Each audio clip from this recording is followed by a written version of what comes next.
Alô, galera. Espero encontrar vocês aí com muita saúde, né? Dentro do que nós estamos nos propondo a fazer, que é nos resguardarmos diante dessa doença terrível, né? Que nos aflige aí. Então, hoje, o meu público são mais os meninos aí a partir do 7º ano ao ensino médio, tá? Dando continuidade àquela nossa aula sobre sintaxe, né? E aí, vocês relembram que a nossa última aula no canal, nós tínhamos trabalhado com os termos essenciais das orações, sujeito e predicado. Então, expliquei direitinho a questão dos termos essenciais, porque eles são indispensáveis. E aí, pela ordem de hierarquia dentro da oração, nós temos os termos integrantes. Então, o que é que a própria palavra já nos diz, né, a respeito de termos integrantes? Tá certo? Integrante é algo que integra, né? Que se junta, tá? Então, esses termos integrantes, ele vai muito de acordo com a transitividade verbal, tá? Que aí, posteriormente, eu vou preparar uma aula só sobre transitividade verbal, que é a questão, né, dos verbos transitivos diretos, indiretos, enfim. Então, esses termos integrantes, eles servem para integrar informações dentro da oração, tá? A ausência desses termos integrantes vai prejudicar a situação comunicativa, ou seja, vai prejudicar o objetivo comunicativo que eu tinha, né? Se eu quero dizer que você brincava de bola, então se eu tirar o termo de bola, que vai ser o termo integrante, por exemplo, você brincava, vai ficar a situação comunicativa sem interpretação e compreensão, porque brincava de quê, né? Então, o verbo brincar ele exige algo que se integre a ele para que, a partir daí, eu possa ter a situação comunicativa completa, tá certo? Então, eu vou tratar dos termos integrantes e aí nós vamos viajar um pouquinho dentro dessa parte da sintaxe, tá certo? Então, o primeiro termo integrante no qual eu vou me deter aqui, nós chamamos de objeto direto, tá? Esses termos integrantes, eles estão muito ligados à questão do predicado, tá bom? Então, o objeto direto. Em que consiste esse termo integrante chamado objeto direto, tá? Então, é um objeto que se integra, né, à oração através de uma ligação direta. O que é uma ligação direta? Sempre quando eu falar ligação direta ou indireta, é através ou não de preposição ou elemento preposicionado. Então, é importantíssimo para você entender esses termos integrantes, a questão do objeto direto e indireto, que você compreenda o que é preposição, quais são as preposições, quais são os elementos preposicionados, né, que existem na gramática normativa. Então, é um objeto que se liga, né, que se integra à oração de forma direta, ou seja, sem o auxílio de uma preposição, tá? Então, o complemento de um verbo transitivo direto. Então, todo verbo transitivo direto, a ligação do complemento a esse verbo é de forma direta, ou seja, sem a presença de preposição. Então, vejamos aqui. Perdi os documentos. Então, eu é o sujeito implícito aqui, né? E aí, eu perdi. Se eu disser eu perdi, a situação comunicativa vai ficar incompleta, porque eu perdi o quê? Né? Então, no caso, eu perdi os documentos, né? Então, o termo os documentos, né, que está aqui, ó, ele vai se integrar ao verbo transitivo direto pedir de forma direta, ou seja, não tem preposição entre o verbo e entre esse objeto que está se integrando os documentos. Então, os documentos, eu vou chamar isso de um objeto direto. É um termo integrante da oração chamado objeto direto, porque foi uma ligação direta sem o uso de preposição. E essa ligação, os documentos, né? Como tem aqui, ó, tá vendo a setinha? O termo os documentos, né, está se ligando ao verbo pedir, que é um verbo transitivo direto sem uso de preposição. Encontrei-os, né? Eu encontrei-os. Então, dentro do contexto, esse os oblíquo aqui, né, vai fazer referência a algo. Esse algo aqui, e aí esse os oblíquo também vai ser o quê? Vai ser meu objeto direto. porque ele está se integrando ao verbo encontrar. Quem encontra alguma coisa. Eu não posso dizer que encontrei e pronto. Eu tenho que dizer o que é que foi encontrado. Então, há necessidade de se juntar a isso um objeto direto, ou seja, um complemento do verbo encontrar, que é um verbo transitivo direto, através de uma ligação direta sem preposição. Tá? O outro exemplo. O jornal que li no consultório é antigo, né? Então, o que é que eu tenho? O jornal que li no consultório, eu também vou ter a presença de um objeto direto, né? O que é que eu li, né? Eu li um jornal, né? Então, o que é que foi lido? Um jornal. Então, no caso aí, né, nós temos essa relação aí do objeto direto. Temos outros tipos de objeto direto, não só este convencional, tá? Vamos ver alguns casos aqui, tá? Então, temos o objeto direto comum, né? Vi muitas pessoas na rua. Vi o quê? Muitas pessoas na rua. Então, muitas pessoas na rua é o meu objeto direto, tá? Então, vamos lá. Há outros tipos de objeto direto. Por exemplo, o objeto direto pleonástico, né? Então, relembrando aí as figuras de linguagem, né? O que é o pleonasmo? É um vício de linguagem. O que é um vício de linguagem?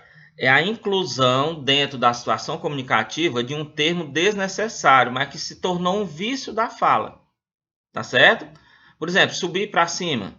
Então, se eu subir, claro que já foi para cima, mas existe um vício na linguagem, né?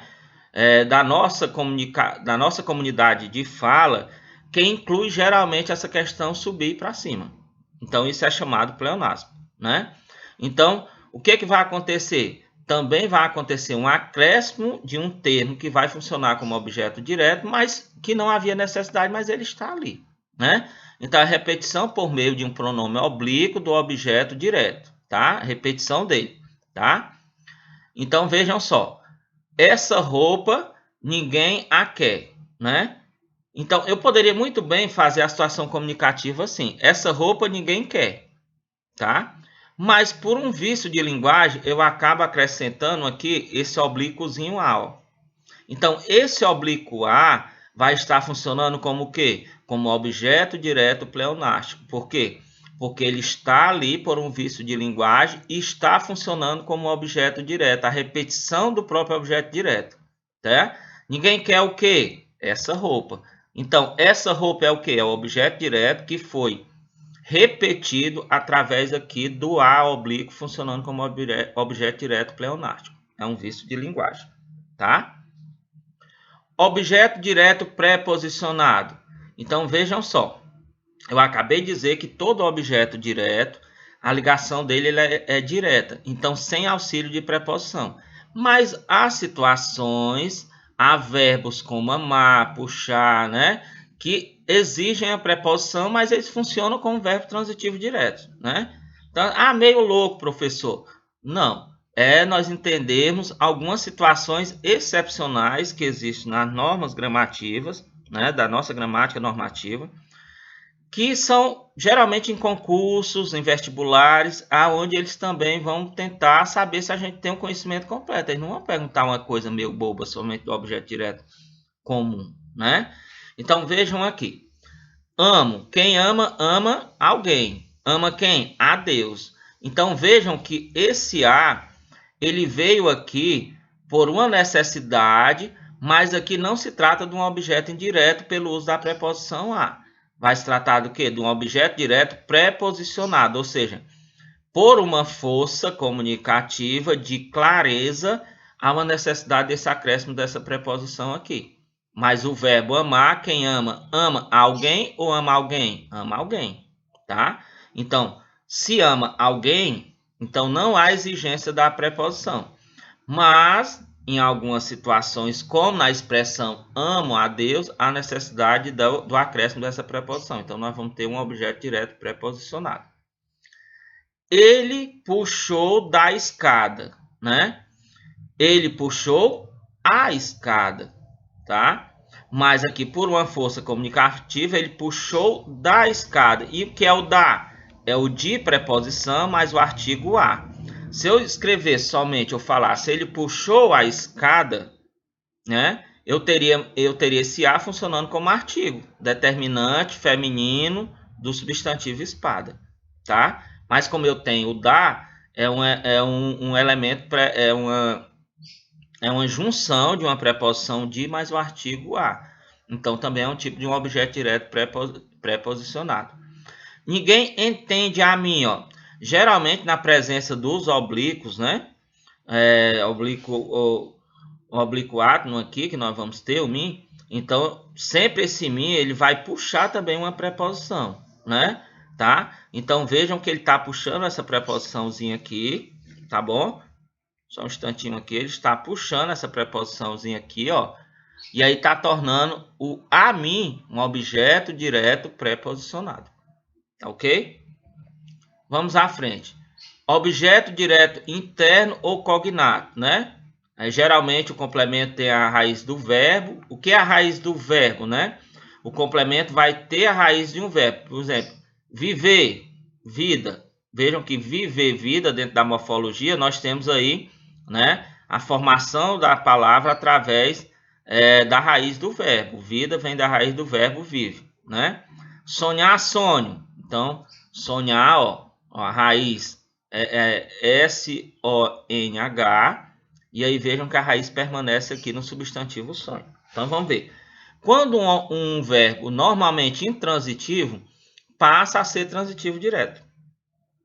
O que é um verbo intransitivo, meu povo? É quando eu for falar de transitividade verbal. Que é o quê? Que a ideia do verbo intransitivo ele tem um sentido completo, então ele não precisa de complemento nenhum. Por si só, com o sujeito e com a presença desse verbo, não precisa mais informações. Nós já temos o que nós precisamos transmitir e o ouvinte ou o leitor já tem o que ele precisa ouvir ou ler para ele entender o sentido completo, tá? Mas há situações em que esse verbo intransitivo ele passa a ser um verbo transitivo direto, como nesse exemplo. Ó. Ele vive uma vida feliz. Ele vive, se eu disser, meu povo, ele vive, vai ficar incompleto. Ele vive o quê? Né? Então, ele vive o quê? Uma vida feliz.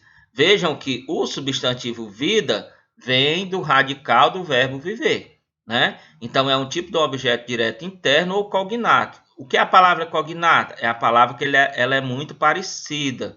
Né? Ela é muito da origem da outra. Tá? Então, sempre nós vamos ter nessas presenças dos verbos intransitivos e nas formações, né, da raiz do verbo para o substantivo que vai estar presente nesse objeto direto interno ou cognato.